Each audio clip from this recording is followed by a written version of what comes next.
Boom, ladies and gentlemen, welcome back to another episode of Weekly Win Streak. We're on here a little earlier than usual on your fine Friday, but we're still back in here regardless, man.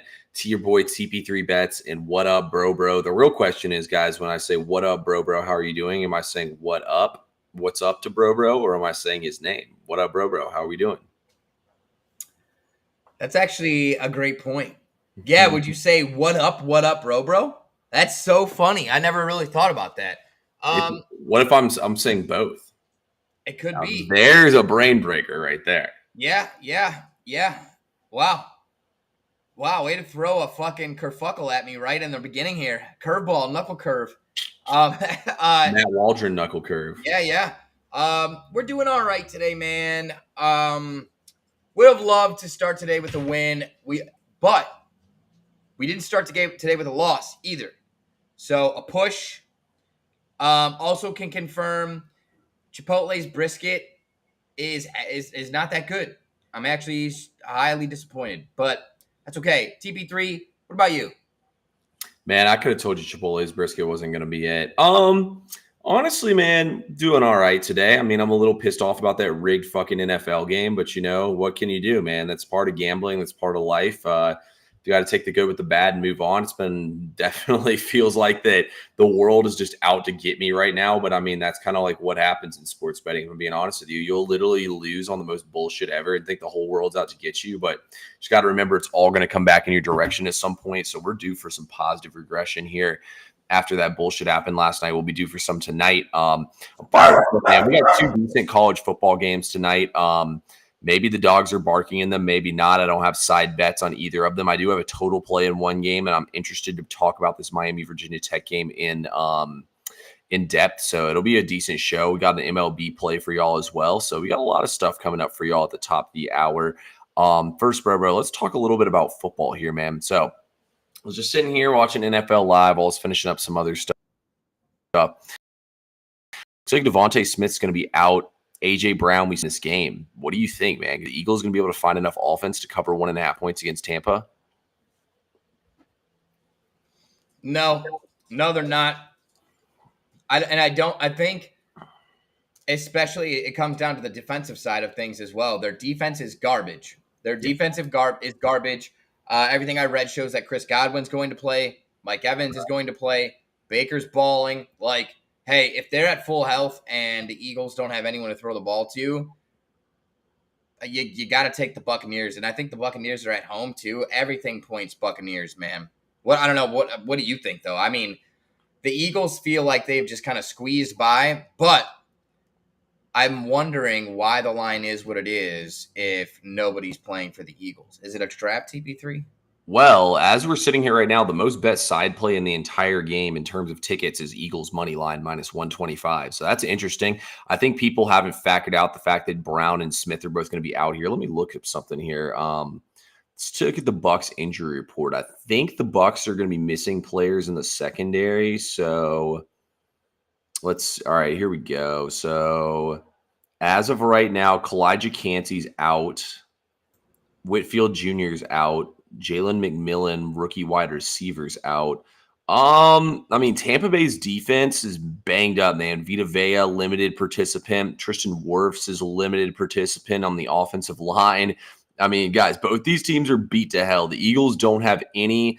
I mean, they're going to be down skill position players. Wow, Lane Johnson has a concussion and hasn't practiced all week. So, like, both these teams are really banged up right now. It's going to be a wait-and-see game for me, ultimately. So, I've been doing a lot of thinking, bro, and back to what we said. Like, I remember when the NBA went to shit and everything changed over to props. Maybe the way we need to start to attack the NFL more is think about props. So think about this. You don't have A.J. Brown. You don't have Devontae Smith. Your two top wide receivers. So at this point, Jahan Dotson is going to be your WR1. Him and Hurts don't have much like a rapport together. Maybe we need to look towards between 2 out of 3 props here. 1, Dallas Goedert over receptions or over yardage numbers, but I haven't really checked to see how linebackers do against the Bucs or how tight ends do against the Bucs because they do actually have good linebackers. Then the second look you could take a look at here in props wise is take a look at Saquon Barkley over either rush or receiving yards or even receptions. So he's an interesting look. And then the third one is Jalen Hurts over rush attempts, not even rush yards, rush attempts. I think that might be more so the play in this game is looking at an alternative angle here with the Eagles offense. Does it mean the Bucks offense is going to have guys in there? The Eagles defense sucks. The Bucks defense sucks too. And I think the Eagles are going to come in here hot and ready to try to win this game because they lost these guys in the playoffs. Just playoff revenge. I'm interested to see what the final injury report looks like on this defense. If the Bucks get some of these guys back, I probably would feel a little bit better about playing them here. But there's got to be a prop I think we can exploit on the Eagles defense here in this game, or on the Eagles offense in this game.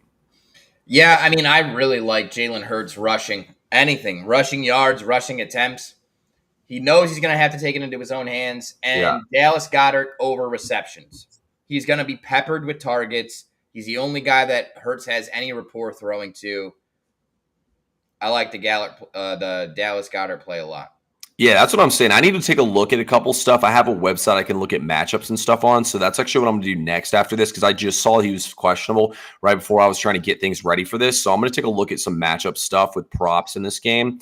I will admit I'm not as good with NFL props as I am with NBA, but I played basketball my whole life, so I understand matchups a little bit better there. But with that being said, I'm definitely going to dig deeper into these props and reach out to my NFL prop guys as well and see which ones they think are the better play here. But I think there's definitely a huge spot to exploit a prop on the Eagles side of things. So I will probably be looking to play a prop in that game on Sunday. Another interesting angle here too, bro. So I was doing some research earlier. So Tank Dell and let me double check this. The Texans just dropped their injury report. I don't want to say anything wrong here, but this one I marked as another wait and see here. Okay, so the Texans injury report right now, they're going to be where we at on here. Joe Mixon officially listed as questionable for this week. Damian Pierce is out. Tank Dell is out. So if Joe Mixon doesn't play in this game, the Texans are going up against the Jags. The Jags, I believe, have cluster injuries on their secondary, and they also play a ton of man. Stephon Diggs' best defense for him matchup-wise is against man defense. They're going to be throwing the football a lot in this game, while I probably will be on Jacksonville heavy to cover this game.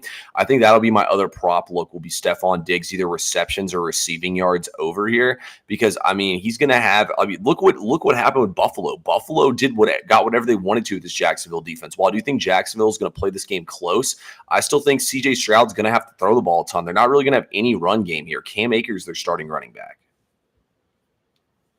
Yeah, I really like that. I like that a lot. Jacksonville defense is terrible against the pass. Yeah, and I think you're right, dude. And I think there's something to be said about trends, man. About trends and finding that, hey, these totals are set very sharp and the outcomes may or may not be controlled based on where these lines are set. Maybe we have to find an area where there is more variables, but also within that, more opportunities for us to win. Okay? More opportunities, more controllables. There's less things that can be rigged if you're looking at 100 props per game as opposed to just one total score or whatever. Yeah, I really like that. Something that I've been looking and tracking. I told you I was working on it, and I wasn't going to roll anything out until probably fucking week 5, week 6. But something that I've been tracking: starting running backs anytime touchdowns.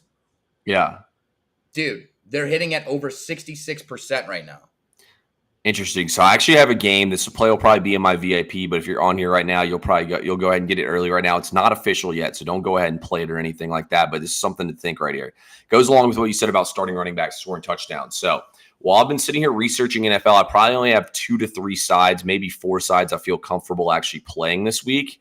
But there's a game that I think that is very to be honest with y'all, I think the Commanders, I don't understand how they're winning games. You look at their defense, how it's grading. They're grading out as the worst pass defense in the entire NFL. Jaden Daniels, though, is running for his life back here, and they keep winning games. What they're doing feels extremely unsustainable. With that being said, covering 3.5 points against Arizona is a little bit more than I would personally like to lay. They didn't fly back out to the East Coast. They went straight to Arizona to practice and get ready for this game. Now, this brings us here to the play. Total's 50.5. And when I first saw this game, my first thought was the over. But then you look, no game totaled 50, totaled over, I think is 47.5 has gone over yet this season. So I think anytime touchdown on parlay with what Bro said, Brian Robinson, Austin Eckler's probably out this week with an ankle injury, and James Conner, anytime touchdown scores. I think that both those guys find the end zone one way or another. And then the other thing that I also was thinking of is maybe even Kyler Murray to get in the end zone. Hey, I don't hate that. It's very cheeky there. Very cheeky. Yeah, like I said, over 66%. I think the number, I'll be honest with you, I didn't run it. I don't have the Monday Night Football numbers because I was fucking pissed after Monday night. So I can't remember who scored touchdowns on Monday night, but Brian Robinson scored one. I think Josh Allen vultured one. Zach Moss definitely scored one. And fucking Cook scored one. Cook did score. Yeah, you're right. Cook did score. Yeah, so everybody scored except for ETN. Son of a bitch. Isn't that funny? I had him. Oh, that's all right. That's all right. But 75% probably, right there on Monday Night Football. 75% of the starting running backs scored a touchdown. Exactly. So it's higher than 67% because that's what I have it here on my spreadsheet. Also, wide receiver ones are slamming, bro. We're talking your high targeted receivers against lower tier defense. If you can get somebody in the bottom tier, over 74.5 yards has hit against bottom tier defenses 72.6% this year. Again, not including Monday night. So Jamar Chase is in there. Malik Neighbors is in there.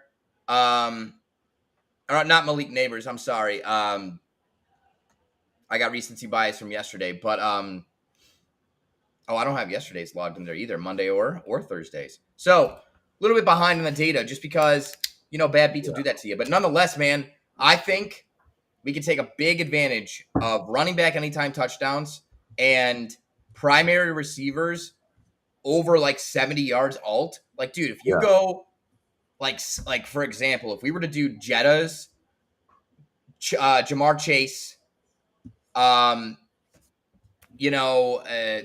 CD Lamb or something like that, and one other person all over 70 yards, dude, it's going to be like plus 600, plus 700, and easy cash, easy money. I think you're right, dude. Props might be the way to go. We might have to start getting more dialed in. We'll talk, though.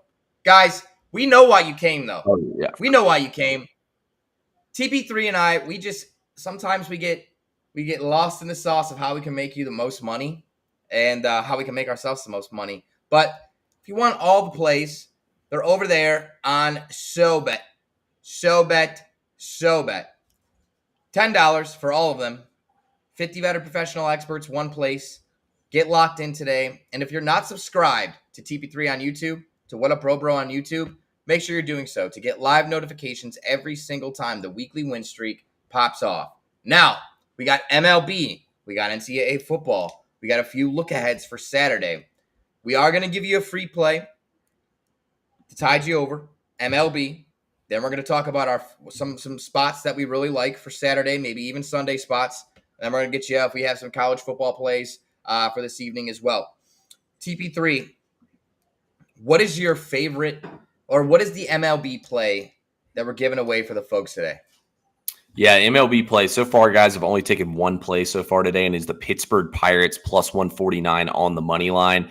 I absolutely love this spot here for the Pirates. You get the Yankees win the division last night. The boys were popping bottles, partying. I'm sure they were out partying as well in New York. I should have looked through, just trying to video them out partying in New York. For a fact this team was out there turning up, living it up in the club last night. You think they care about coming to work today and facing the Pittsburgh Pirates? They've already wrapped up a first-round bye as well. I don't care about this game. Jared Jones is going to come in here, bring the heat, dice them up. I bet you the Yankees will sit some of their better bats as well on the bench. I'm going to take the Pirates plus 149 on the money line in this game. Wow. Cash it. That is a hell of a take. That is sharp. And it takes a certain set of stones, large boulders, some may say, to roll that play out there. But I love it. So guys, I'm kind of in the same boat tonight. There wasn't a whole lot in terms of like value or plays that I loved individually. the first play that I liked was Cubs -1. We pushed. Should have just done the money line. I didn't want to lay the juice, but sometimes it pays to lay the juice in a situation like that with a low run total. I should have maybe. No, 100%. Also, here's the Yankees lineup: Torres, Soto, Chisholm, Dominguez, Verdugo, Volpe, Grisham, Trevino, and Osvaldo Cabrera. So they don't have Judge, Stanton, and Rizzo, or what's his face, Ben Rice in the lineup today. Bro, I might tail. That lineup is weak. I mean, you still have Juan Soto, Chisholm, and Dominguez, but the rest of those guys are very pedestrian. Yeah, facts. And you can basically just pitch around Soto. You know what I mean? Like, I'm not quaking in my boots when Jazz Chisholm comes up to the plate. Yeah. No, yeah, I agree. And nobody's sitting on the other side, right? I mean, O'Neal Cruz is on the injured list, but that's about it. When did they put him on the injured list? Oh, is he on the injured list? I know he's not in the lineup. I think he is on the injured list. Let me double check. I'm pretty sure he was. Or the other day. That's weird. That's wild. Maybe he is sitting then. He might not hit well against lefties. Let's see here. Wow. I like that play. I think that's sharp. And the Yankees, they lose the games they're supposed to win. And on paper, they're supposed to win this game. Nah, he's just not in the lineup today. Fair. I'm sure it's a lefty thing. Like, I'm sure once the lefty comes out that Cruz will go in. Yeah. We like it. So, individually, there wasn't a game out there that I liked. I did do a 5-leg money line parlay, which were 1 leg in, 1 for 1. But my favorite play in the MLB today is a 2-leg stack. And there's 2 reasons I like this stack. 1, we are fading the 2 worst teams in the entire MLB in this stack. 2, home teams. 3, both these teams, well, not both of these teams, but one of these teams has something to play for substantially and starting pitcher advantage. Okay, so we're going to go Detroit money line against Chicago. I mean, we don't really have to talk about it. The White Sox are garbage. And then we're going to go Blue Jays money line. Barrios at home is a dog. Really, really good at home. And you have the Marlins, who just went extra innings and then have to travel. Short rest, extra innings, bullpen's exhausted. Olar is on the mound. He is trash. So I think both of these situations favor each Detroit and the Blue Jays. You put them together, it's 133 or 134. I can't remember the exact number, but it's plus money. By the way, QSI, I just did some research. O'Neal Cruz only hitting 227 against lefties, and he's hitting 270 against righties, and he has about 120 less at bats against lefties. So I think they do platoon him against lefties. I know for a fact they bat him 7th against lefties a lot of times, because one time I was tweeted something about it, and a Pirates fan tweeted at me and was like, he's only 7th in the lineup tonight because he's not good against lefties. So that is exactly what it is. So I think we have a better split with him out of the lineup here. But yeah, so I just did a little research on that one on the side. But I like that parlay, man. What have I said every single time we've been on here? If you're betting on the White Sox, you're better off just taking your money and taking it to your grill and lighting it on fire. Like, don't bet on the fucking White Sox. Come on now, guys. And the White Sox are on a 3-game win streak. They're going to lose tonight, be the worst team in MLB history. That's what's at stake if they lose tonight. Tigers trying to make the playoffs. I'll take the motivated Tigers any day of the week over the motivated fucking White Sox any day of the week. But yeah, no, I was shocked by that too with Cruz. But anyway, let's talk about 3 other games here in baseball just real fast. Guys, tomorrow, I promise y'all, we're going to have college football out the ass for y'all on our stream in the morning. So make sure you be on here tomorrow. We're going to have a ton of plays in college football. So make sure you hit that follow button so you'll be ready. We're going to be live around 10:30. 10:30. You heard the guy. 10:30. Have your coffee ready. Yep, 10:30. We'll be on here, guys, breaking down all the biggest games. I'll have a free play in Georgia and Alabama, and I'll have a free play for y'all in Kansas State and Oklahoma State. So we'll be giving y'all free plays and good games tomorrow. So be ready for that. But anyway, let's get back on track here. Let's talk about this game here. And look, if I'm being honest with y'all tonight, I would not touch the Braves or the Mets or the 10-foot pole. First of all, this weather is hell in Atlanta. I didn't check to see if the wind was blowing in or not. This weather is horrible. I mean, it's honestly not as cold as you think it would be, but it is definitely windy out there. So this weather is awful. Also too, like I wouldn't bet on the Braves or the Mets today. I mean, the Braves and Mets have been sitting around for 2 days. They haven't played a game since Tuesday. How often in the MLB regular season do you go went 2 days in a row without playing a game? It rarely ever happens. And let me pull up this query right now. Let's see here. MLB against the spread. So this season, I believe, because I looked, this has barely happened this season, but teams with 2 to 3 days off, you take a look, almost every single team outside of the Braves, who are 1-0, the Yankees are 2-0, the Royals are 1-0, the Cardinals are 1-0, Phillies 1-0, Seattle's 1-0. Every other team, it has only happened. Texas is 0-1, the Angels are 0-1, the Mets are 0-3 in this spot, then the Rockies, Pirates, Cleveland are all lost. So a lot of these teams too are losing with big margins as well. Like the Mets are minus 3.3 runs in these games, and they're in this spot today. Now it is Frankie Montas versus Sean Manaea. I would maybe look. I mean, Frankie Montas is ass. I would Sean Manaea has been dealing like maybe the under, but I really just have no appetite to touch that game at all. Just because they have something to play for doesn't mean they're necessarily going to win. The Royals got things to play for too today as well. So we'll see. Max Fried is pitching in this game, though, per Mark Bowman, who's a Braves reporter, because he's a creature of habit, and they didn't want to take him off his regular pitching schedule. Dude's a nut. But hey, yeah, I agree. Nerfy might be a play in that game. In the Mets game? Yeah.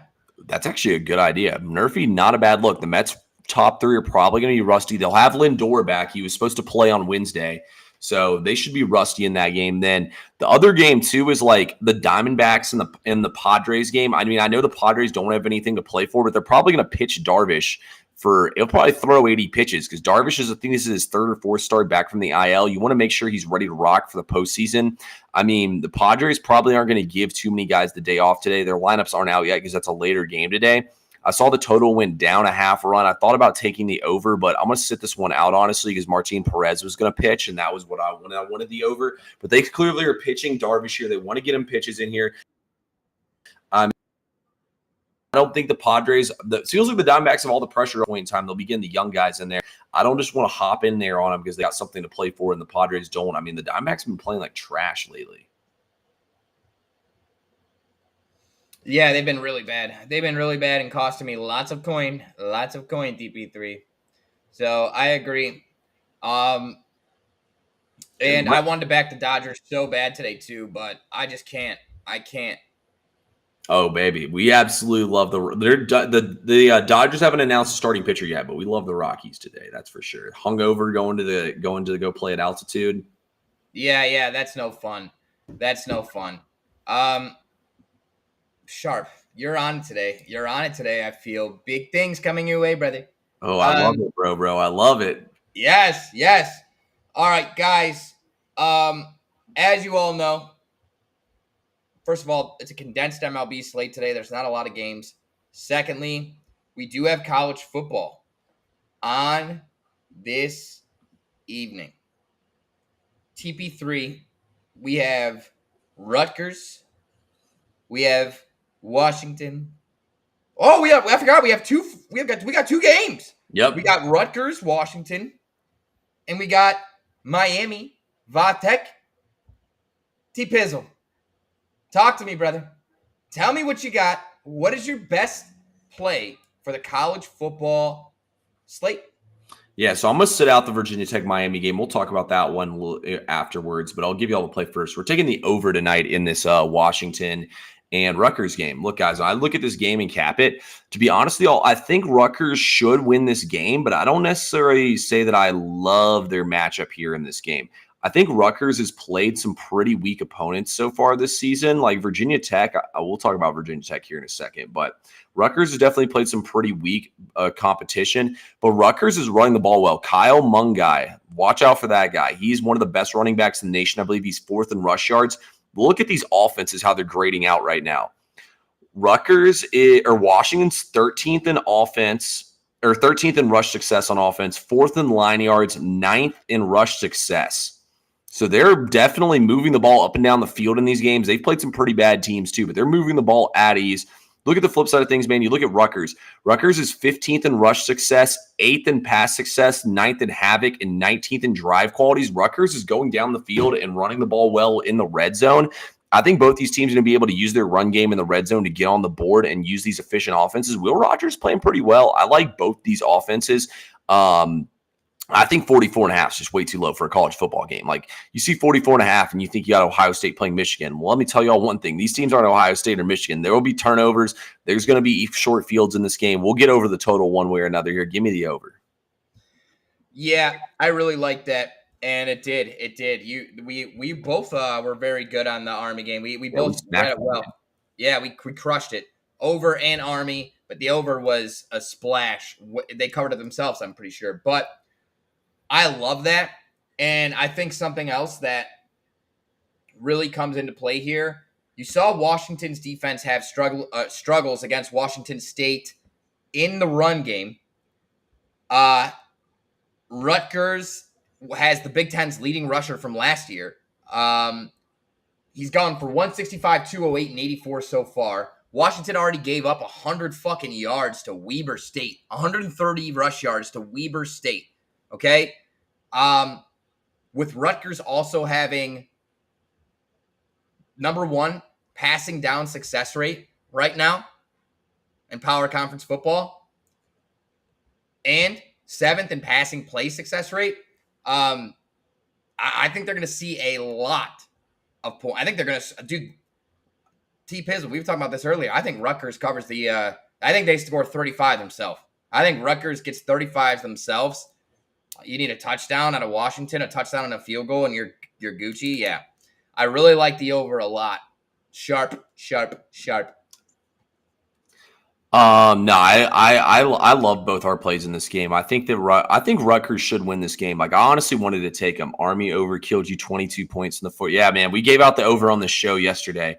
Temple finally got it done for me. Like I said on the show, Temple would get us 14 points, and I think they did get exactly 14. So Temple did their part. But yeah, no, I agree with you, bro. I think that this game will have a lot more offense in it than people think it does because it's 2 run teams. I could see it being a lower scoring first half like last night. Then the second half, teams get desperate and they really start to open it up more. You get tired too. Things open up when you start overplaying the run. So I like the over in that game for sure. Let's talk about the second game. Do you have a play or anything you want to give out in this Miami game, or you just want me to talk about it? No, yeah, I have no. If you want to play in the Rutgers game, it's in the VIP over there on SoBet. It may be a max play. It may not. You have to be over there to find out. But I do have a play in the Miami game. And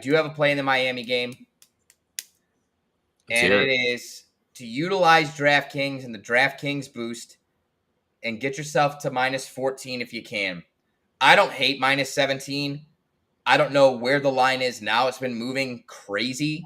But last time I saw it, it was 17. Where are we at right now, T? Is it 17 still? Yeah, 17 right now. Yeah, I would still take that.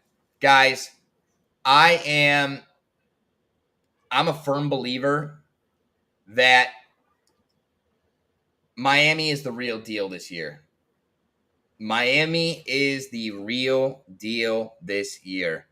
Ward looks amazing. Their defense is sharp on both sides of the ball. And I think the biggest problem will come for Virginia Tech. Not necessarily when it comes to defensively, because their defense isn't terrible. But I think really Virginia Tech is going to struggle keeping up from a scoring aspect with Miami. Okay? That's where I really think the biggest problem comes in. I think Miami's going to light these boys up. Virginia Tech hasn't scored against anyone worth a shit. They just haven't. When I see the way that Miami dealt with USF and how they competed against Alabama, like Alabama was in a dogfight with them for almost a whole game. Miami blew them out. This is a legit team. Virginia Tech is not good. I'm laying the 14. I'm okay with 17, but I bought it down to 14. It's literally plus 100, so even money. Hurricanes -14. Yeah, I think Bro's right. There's a hurricane that hit my humble abode last night. There's a hurricane hitting the rest of America, and there's a hurricane that's going to hit Virginia Tech in the mouth tonight. Honestly, I'm not going to bet this one. At 17, I do lean. Like I said, I thought that earlier in the week the spread was a little light, honestly, or I thought the spread was a little too heavy. Now at 17, I could definitely vouch for Miami here. I think Cam Ward's like that one-off quarterback, kind of like Cam Newton was at Auburn, where you have like the best quarterback in program history and all that stuff. Like, I think Cam Ward's the real deal. I think Miami's for real. And I think Mario wants to come out here and smack these boys in the mouth. I think this game gets ugly. Virginia Tech's going to try to run the football. I think they're kind of get exposed and go three and out quick and be down a lot of points and not be able to keep up in this game. I do lean, honestly, I can't talk anybody out of taking Miami -17, -14, whatever number, however you want to do it. Throw them in a teaser. I don't see Miami losing this game. I think Miami should win this game pretty big. I'm not going to bet this game, though. I kind of want to watch and see. This game will affirm to me that Miami is like that and affirm to me that Virginia Tech is ass. So I think I'm going to sit this one out, but I think Bro's got a winner right there. Winner, chicken dinner. That's all we want, baby. We want the chicken dinners. Yep. Speaking of, what is your favorite chicken-based dish? That's tough, man. That is tough. Maybe chicken enchiladas, probably. Oh, fuck. Wow. I didn't know you were going to go somewhere. That's actually great. Chicken Alfredo has a special place in my heart. Cajun chicken Alfredo. Hitting on all levels. But let's get a chicken dinner winner tonight. The weekly win streak will be back. Live, ready, rolling. College football all day tomorrow. We'll have the locks for you. 10:30 Eastern time. Bright and early. Be here. Tell your friends. Tell your family. This is the place they need to be. You turn on weekly win streak. You turn on College Game Down in the background, and you rock and roll. Also, honorable mention, chicken paprikash. Chicken paprikash, very good. But, guys, get locked in today, or tomorrow rather, 10:30. Get locked in today on our SoBets. Links in the bio. Sign up code TP3. Get locked in. It's time. It is fucking time to cash out. We've been riding this little, tumultuous little wave. We've been in the rough waters in a fucking dinghy. Well, guess what? We made it through all the white caps, and I can see the beautiful blue waters of the Bora Bora. I can see the islands here. We had the surf and turf ready. Once we cruise up to the islands, me and TP3, we got filet and lobster. And we need you to join us on SoBet, on the weekly win streak tomorrow. We're giving you locks. It's happening. T-Pizzle, do you have anything for these fine folks? Oh, man, being here tomorrow, guys. We appreciate all y'all who come in here and watch us talk sports every single day. Tomorrow, guys, we'll be breaking down the biggest matchups in the NFL, in college football, giving out free plays and whatnot. So make sure, even if you don't want to get on SoBet and get our plays, to at least come in and watch us and support the channel. We'd love to have you guys regardless of how you do it. But we appreciate everyone who comes in here and talks ball with us every single day.